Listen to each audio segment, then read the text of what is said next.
टेलीफोनवा से बात कैली शिव गुरु अइबा की ना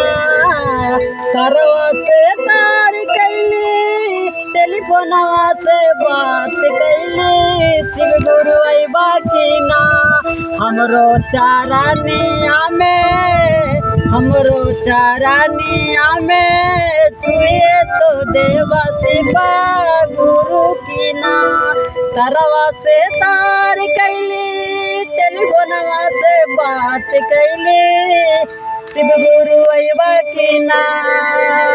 तरवा से तार कैली टेलीफोनवा से बात कैली शिव गुरु अइबा की ना हमरो चारानिया में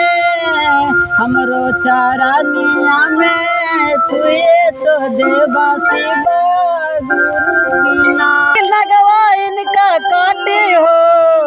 लगता नी नगवा इनका काटे हो लगता कि नगवा इनका डाटी हो लगता कि नगवा इनका डाटी हो पटैली दूध को माल पटैली निकल गई जलिया से दूध को माल पटैली निकल गया दोनों जलिया से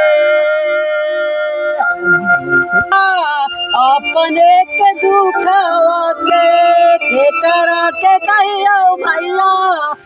अपने के दुखवा के दूध को माल पटैली दोनों निकल गया जलिया से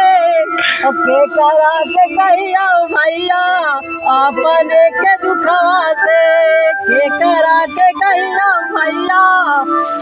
निकल के करा से कहियो भैया निकल गेलो दुखवा से कैसे तोड़